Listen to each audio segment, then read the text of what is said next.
भाई सबको नमस्कार, राम राम। कैसे हैं आप सभी? मैं सिद्धू मुकेश यूट्यूब चैनल के ऊपर आप सभी का स्वागत है।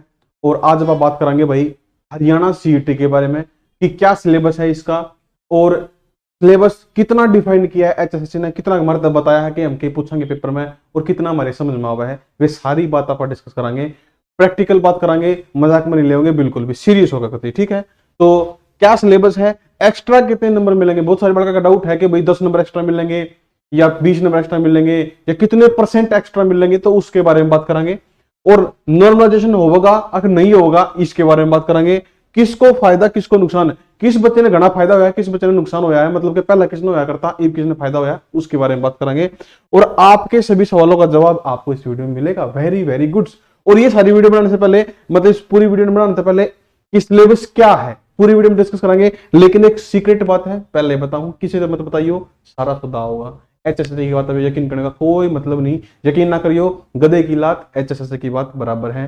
पूरा सारा खुदा होगा, यह सीक्रेट बात है। अब बात करते हैं सिलेबस के बारे में जो एचएसएससी ने हमारे को बताया है। एचएसएससी ने हमारे को क्या सिलेबस बताया साहब, देखो बात करते हैं। एचएसएससी ने हमारे को क्या सिलेबस बताया है, देखो पढ़ गया।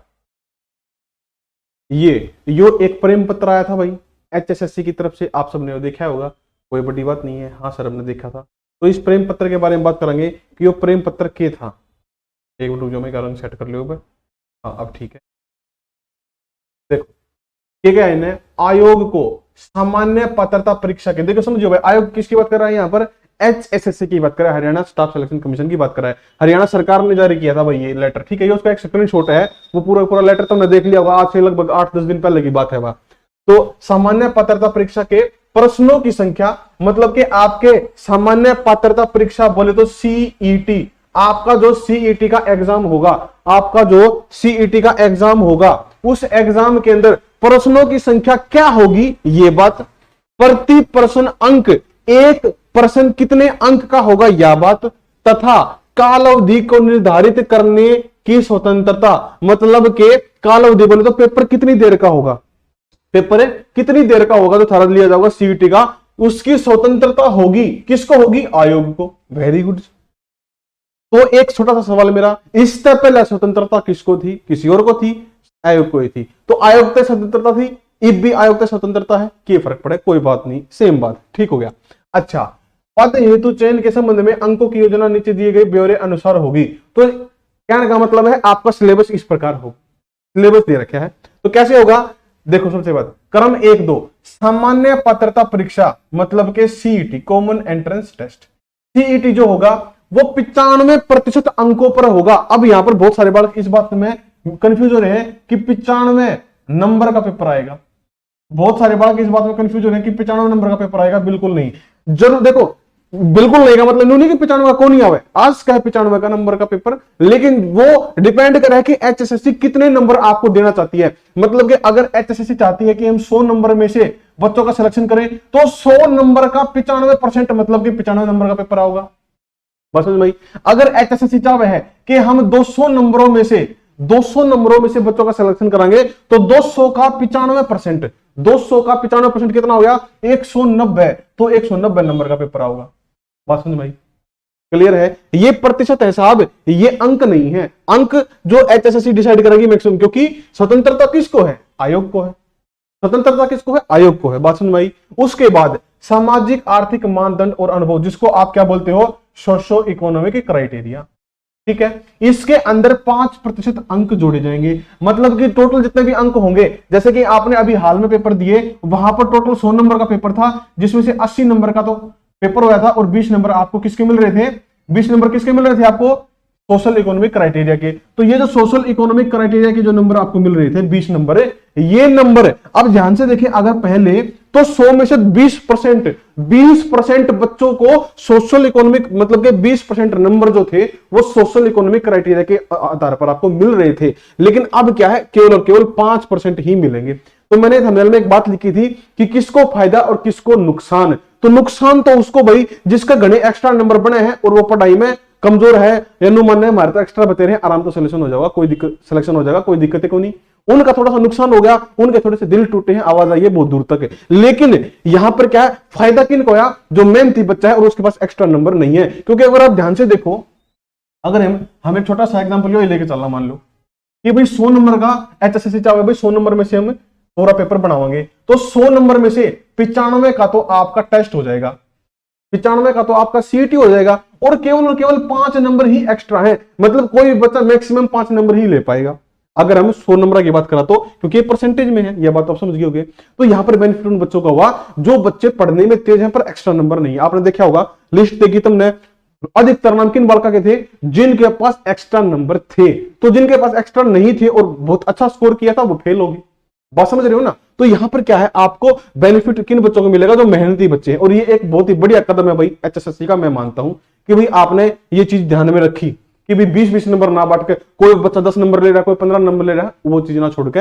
आपने एक नॉर्मल सी चीज रखी जो ठीक है, अब तक तो ठीक है, कोई दिक्कत नहीं है। अच्छा, उसके बाद सबसे खतरनाक बात और सबसे इंपॉर्टेंट बात क्या, ये देखो, इन्होंने कोशिश की है आपको सिलेबस समझाने की कि हम आपसे एग्जाम में क्या पूछेंगे। हालांकि सिलेबस समझाने से पहले इन्होंने धमकी पहले ही दे दी कि आयोग को क्या होगी, स्वतंत्रता होगी। पहले ही धमकी तो दे ही दी कि आयोग को स्वतंत्रता होगी। और यह सीक्रेट बात है, बताइए ना, कुछ भी आ सकता है तारे पेपर में। अच्छा, दूसरी बात आप देखो, इन्होंने फिर भी क्या दिया, सामान्य ज्ञान, विवेक बुद्धि, गणित, विज्ञान, कंप्यूटर ज्ञान, अंग्रेजी, हिंदी, जो कुछ भी इनके दिमाग में आया सारा एक लाइन में नगो दिया।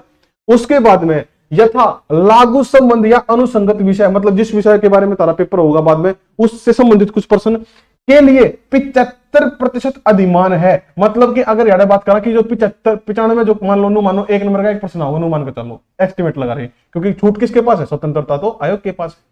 तो 95 क्वेश्चन है, एक क्वेश्चन 1 नंबर का, तो 95 प्रश्नों का 75% किसका होगा, जनरल स्टडीज, जो आप लूसेंट की किताब पढ़ते हो, ठीक है। विवेक बुद्धि बोले तो रीजनिंग, गणित बोले तो मैथ, विज्ञान, कंप्यूटर, अंग्रेजी और हिंदी, हर एक चीज लिख दी गई है, हर एक चीज लिख दी, सारी की सारी बात लिख दी, ठीक बात है।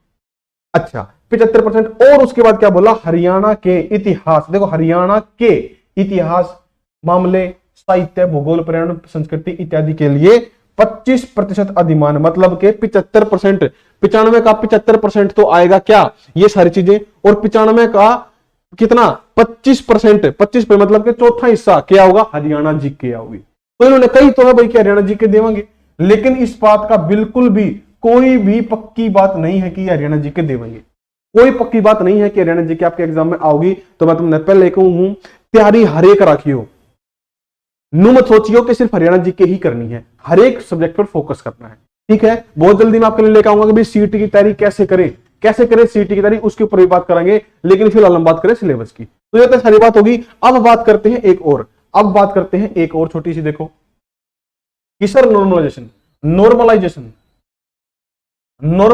होगा या नहीं होगा, कि नॉर्मलाइजेशन होगा या नहीं होगा CET के अंदर नॉर्मलाइजेशन होगा या नहीं होगा, इसके बारे में बातें चल रही है। तो हाल ही में देखो, आगे जाकर क्या हुआ मैंने नहीं, मेरा हाल में तुमने वीडियो भी देखी यूट्यूब पर, सबने वीडियो बना रखी थी, मैंने नहीं बनाई, बाकी सबने बना रखी थी। तो नॉर्मलाइजेशन हाल में अपने जो खदरी साहब हैं, जो चेयरमैन साहब हैं, उनका एक बयान आया है कि साहब नॉर्मलाइजेशन की CET के अंदर जरूरत नहीं है, क्योंकि ये एक एंट्रेंस टेस्ट है। क्या है ये, एक एंट्रेंस टेस्ट है, जैसे एस्टेट होता है, सीटेट होता है, तुमने भी रहा है, उसमें एक क्राइटेरिया बना दिया जाएगा कि जो बच्चा इतने प्रश्नों से फालतू ठीक करेगा वो पास, उस तरीके से ये चलेगा पेपर, ठीक है। तो CET के अंदर नॉर्मलाइजेशन अब तक जो बात सामने आई है, नॉर्मलाइजेशन नहीं होगी भाई, अब तक जो बात सामने आई है, अब तक नॉर्मलाइजेशन नहीं होगी। लेकिन हो सके है आजकल में कोई और नोटिफिकेशन आ जाए जिसमें ये नुका देके होगी, ईब कर लो के करोगे, तो कुछ भी हो सके है, कहने का मतलब यो है, ठीक है। तो ये सारी बात होगी भाई। तो कैसी लगी वीडियो बताइए, मैंने जरूर कमेंट करके। और यो है सारा सिलेबस, इसके अंदर कुछ नहीं है। हाँ, एक बात और याद रखियो, इसका भी डिटेल एक वीडियो लेके आऊंगा मैं, ठीक है। मैंने बेरा है, तेरे दिल टूटे हैं, ये 2 लाइन पढ़ करना, लेकिन क्योंकि इनके अंदर है क्या, सच्ची बताओ क्या है इसके अंदर, कुछ भी नहीं है। क्या ये पता है आपको कि मैथ कहां से आएगा, क्या आपको पता है गणित कहां से आएगा, अर्थमेटिक आएगा, एडवांस आएगा, एलिमेंट्री आएगा, क्या आएगा, नहीं पता। नहीं पता सर, नहीं पता। विज्ञान कहां से आएगा सर? एनसीईआरटी से आएगा क्या सर? न्यूमेरिकल आएंगे क्या? नहीं बेरा भाई। सर कंप्यूटर कहां से आएगा? क्या सर लैंग्वेज आएंगी? किस लेवल का आएगा? बीएससी लेवल का है, किस लेवल का आएगा? नहीं बेरा भाई। ठीक है, अंग्रेजी हिंदी तो हमने बनाई तो आई है, ये तो कोई नहीं बड़ी बात को नहीं। और क्या देख लो, हरियाणा सबसे बड़ा क्वेश्चन, हरियाणा जीके 25% दे तो दी, लेकिन एग्जाम में आओगी अगर नहीं आओगी वो तो यही जाना भाई। ठीक है, तो वीडियो कैसी लगी कमेंट करके जरूर बताइए सर, मजा आ गया या अच्छा एक्सप्लेन करा, जो भी तुमने लगा कि हाँ सर नू लिखना है तो लिख दियो। ठीक है, और बहुत ही जल्द भाई कुछ छोटी मोटी और अनाउंसमेंट अभी था बता दूं। एक तो अपनी एप्लीकेशन मिशन एग्जाम जिसका डिस्क्रिप्शन में लिंक है, उसमें डाउनलोड कर लो। उसके अंदर तुम कोई पेड कोर्स लो से मत लो, लेकिन उसके अंदर तुम्हारे बेनिफिट की, हर एक बच्चे के बेनिफिट की एक चीज है, वो है डेली मॉक टेस्ट। वहां पर आपको डेली मॉक टेस्ट मिल रहा है, एक तो मैथ का मॉक टेस्ट और एक हरियाणा जीके का मॉक टेस्ट। क्योंकि मैं मैथ पढ़ाता हूं, तब नबीरा है और रवि सर हरियाणा जीके पढ़ा रहे हैं डेली 11 बजे। रवि सर की क्लास चलती है 11 बजे डेली, तो वहां पर रवि सर का मॉक टेस्ट और मेरा मॉक टेस्ट डेली चलता है, बिल्कुल फ्री ऑफ कॉस्ट। तो जाकर वो मॉक टेस्ट लगाओ और देखो आपकी तैयारी कितनी है। मेन बात है तैयारी चेक करना कि आपकी तैयारी कितनी है, वह चीज जरूरी है।